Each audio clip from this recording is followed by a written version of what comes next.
Brazil, and we saw Neymar on the field and how emotional he was and how much pain he was in.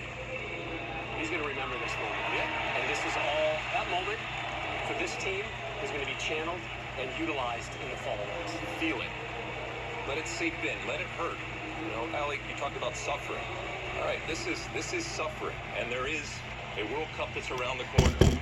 And this is a very, very good Brazil team, and it's going to get better, and it's going to be better from having gone through this experience. The Brazil team steamrolling through World Cup qualifying. They are heading to the World Cup, by all accounts, next fall, winter, with all kinds of momentum, and that man is going to be awfully motivated in Qatar. Watch out for Brazil next fall, next winter. They may be runners-up here, but they may be your titleist in Qatar.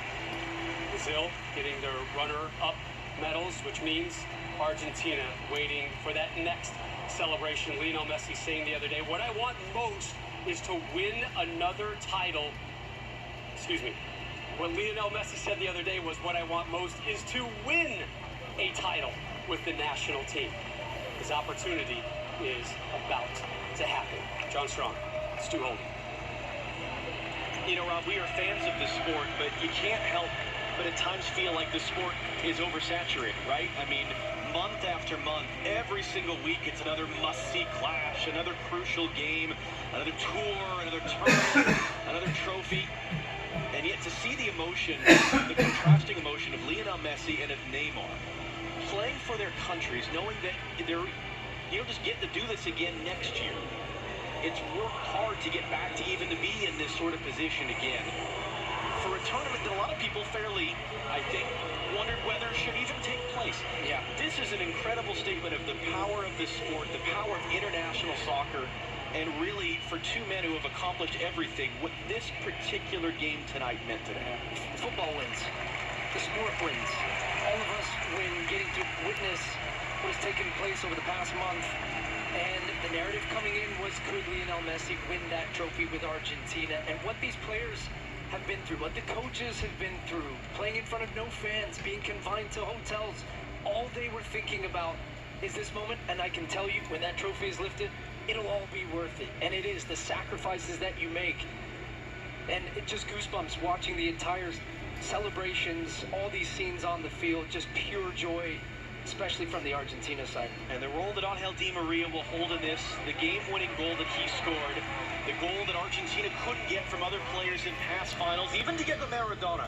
We think of him at 86 World Cup and the goal of the century in the hand of God. It was Burruchaga who scored the winning goal for Argentina in the final after they blew a 2-goal lead to West Germany. We think about Emiliano Martinez, who 13 months ago couldn't get a game, could barely even dress as the backup at Arsenal, who is now a starter in the Premier League, made himself an icon with his penalty saves and his chirping as well in the shootout with Colombia. Papu Gomez, 33 years of age at his first Copa America, scored goals in back-to-back games to keep the momentum going for Argentina. Lionel Scaloni, who was an afterthought, an assistant coach, a co-interim coach at one point, handed the reins, pushed all of the right buttons to get them here. At the end of the day, though, this is about Lionel Messi. Does your opinion of Lionel Messi change at all, or is it just a matter of that monkey finally being off his back?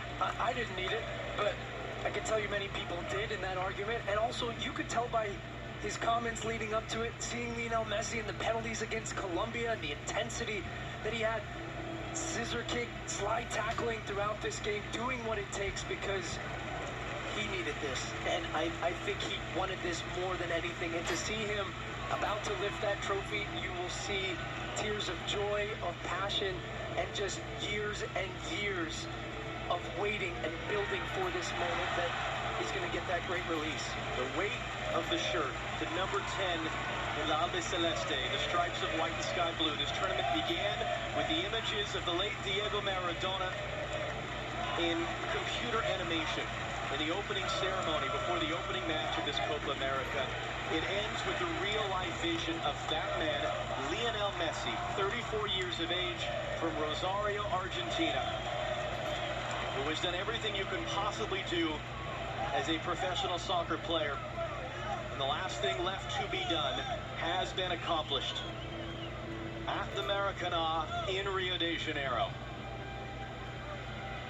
And you see the emotion on the face of those staff members, those players.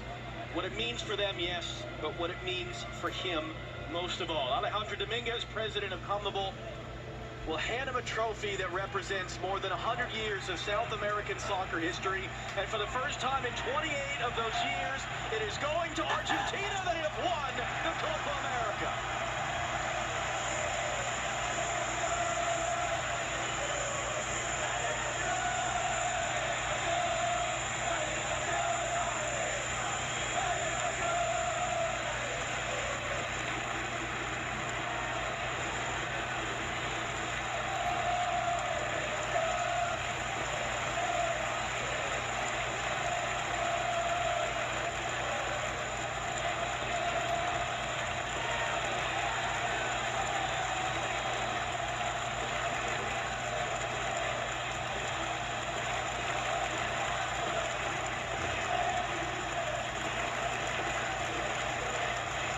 Let's hand you back to Rob Stone. What a month, what a Copa America, what a moment for Messi in Argentina. So now the narrative will shift to, okay, you won your Copa America, Lionel Messi. Now, let's see if you can do it on the big stage, the World Cup in Qatar next year. Lex, how do you think this win tonight, through the course of this tournament, impacts Argentina big picture going into next year's big tournament?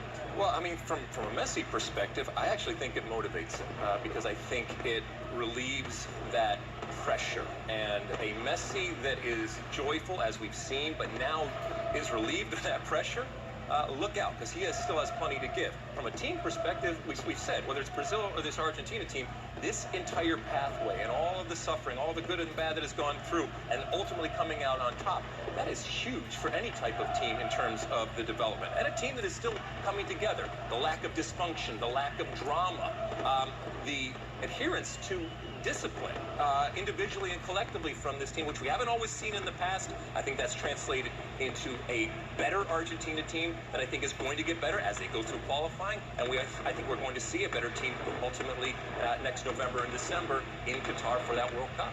And the respect that they had for Scaloni, you started to see. And if that's building towards the World Cup, this team is going to get better and better and better. And the confidence that the rest of the squad will have, as you said, Lex, is incredibly important, because as much as this was about Messi, this was about the team. And a free Messi with this team building confidence going into World Cup, where they've got a manager that they trust and they've believed in the process. How many minutes did Aguero get? Not many. One of the first faces, though, you see in celebration, because he is still the heartbeat of this team. That's important going into world events. Scaloni was huge in this process. To get this group